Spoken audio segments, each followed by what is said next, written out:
Doctor Sandeep Kumar Sharma की पुस्तक मेरे आराध्य राम का लोकार्पण दिल्ली में इंडिया इंटरनेशनल सेंटर एनएक्सी में संपन्न हुआ। इस कार्यक्रम के मुख्य अतिथि हास्य कवि सुरेंद्र शर्मा थे। पुस्तक का प्रकाशन डायमंड बुक्स ने किया। हर व्यक्ति कह रहा है कि मेरे हैं, कोई उनको डकैत बता देता है, कोई उनको लेखक बता देता है, कोई उनको साधु बता रहा है, कोई संत बता रहा है। तो रामायण के साथ राम जो है वो सातों महाद्वीपों में उसी काल में पहुंच गए जब महर्षि वाल्मीकि जी ने रामायण की रचना की। उसके साक्ष्य पुस्तक में हैं, विस्तार बहुत हो जाएगा। और उन साक्ष्यों को मैंने पुख्ता करने के लिए सबूत भी रखे हैं कि आप यहाँ से ये एविडेंस ले सकते हैं, क्योंकि पुरातात्विक साक्ष्य हमारे पास हैं।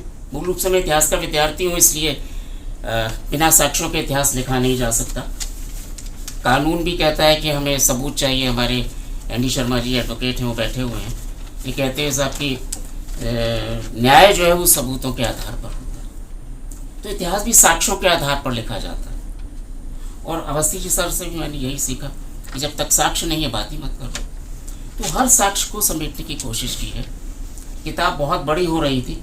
मूल रूप से अगर इस किताब का मूल पाठ अगर मैं दूं तो करीब 400 साढ़े 400 पृष्ठों में है, लेकिन प्रकाशन की अपनी समस्याएं होती हैं, प्रकाशक की अपनी समस्याएं होती हैं, लेखक की अपनी समस्या है। क्योंकि लेखक जब रिसर्च वर्क करके लिखता है तो वो चाहता है कि एक एक शब्द, एक एक लाइन क्लियर हो जानी चाहिए। तो कोशिश यही है इस पुस्तक में। और जैसा सभी ने कहा कि एक रेफरेंस बुक है, तो राम को अगर हमें समझना है, राम के चरित्र को समझना है, तो इस पुस्तक से आप काफ़ी हद तक उनको समझने की, उनके चरित्र को समझने की कोशिश कर सकते हैं। दूसरी एक दो बातें बस मैं आपको बोलूँगा। राही जी ने कहा कि वाल्मीकि जी ने राम को एक पुरुष माना है। यही भेद है रामचरितमानस और रामायण में। रामचरितमानस भावों का ग्रंथ है और रामायण जो है वो राम के चरित्र का वर्णन करता है। वहाँ एक पुरुष हैं राम, एक योद्धा हैं, एक पुत्र हैं, एक मित्र हैं, एक भाई हैं, एक दुश्मन भी हैं। और इस दुश्मन पे मैं आपको एक बहुत कहना चाहता हूँ, जो मैंने पूरी रिसर्च वर्क में समझने की कोशिश की, कि हम राम को पुरुषोत्तम क्यों कहते हैं, वो पुरुषों में उत्तम क्यों है। जो भाव निकल कर आया, जो तथ्य निकल कर आते हैं, वो ये आते हैं।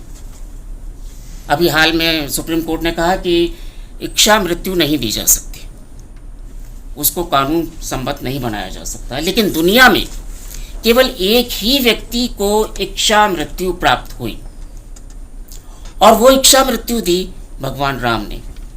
इसलिए वो पुरुषों में सर्वोत्तम है, इसलिए हम उनको पुरुषोत्तम कह सकते हैं। क्योंकि इच्छा मृत्यु, रावण ने जब वरदान मांगा था ब्रह्मा जी से, तो उन्होंने कहा था मुझे अमृत चाहिए। ब्रह्मा जी ने कहा नहीं, अमृत तो मिल नहीं सकता, क्योंकि इस सृष्टि का नियम है कि जो आया है वो जाएगा, चाहे वो पशु हो, पक्षी हो, वृक्ष हो, घास, इवन घास, धूप जिसको हम बोलते हैं, उसका भी अंत निश्चित है। तो तुम्हें अमृत तो मिल नहीं सकता। अब देखिए, उस विद्वान की जो परिकल्पना है कि 7-8 समुदाय हमें वहाँ मिलते हैं, जिसमें मानव एक समुदाय है जिसके 2 साम्राज्य हैं, बाकी सब राक्षस हैं या दैत्य हैं, वानर हैं। उन्होंने कहा इनसे मैं अवैध रहूँ, मैं मारा ना जाऊँ, लेकिन मानव जाति को उन्होंने छोड़ दिया, क्योंकि मोक्ष चाहिए था उस व्यक्ति को। इच्छा मृत्यु का वरदान वो लेकर जिया, और राम को वनवास दिलाने में बहुत बड़ी भूमिका रावण की रही।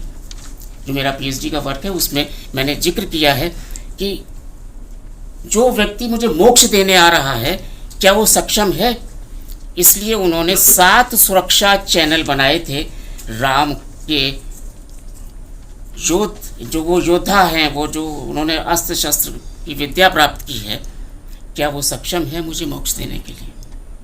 और राम ने वो 7 सुरक्षा चैनल पार करके रावण को मोक्ष दिया। और मज़ेदार बात यह है कि आज भी पूरी दुनिया में जितने भी वीआईपीज़ हैं 7 ही सुरक्षा चैनल हैं, 8वां सुरक्षा चैनल आज भी इजाद नहीं हुआ है। तो ये दोनों का एक मिश्रित रूप है।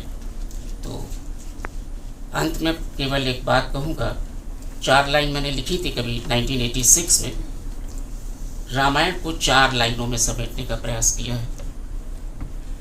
जनक हुए अभिराम राम के बनवासी होने पर, यहाँ जनक हम पिता के रूप में लेंगे, राम के पिता के रूप में, कि जनक हुए अभिराम राम के बनवासी होने पर, और सीता हुई हिरण के स्वर्णमासी होने पर, रावण जागा नींद से भागा, किया हरण सीता का, और मोक्ष प्राप्त करने को दिया, विभीषण देश निकाला अवधपति राम।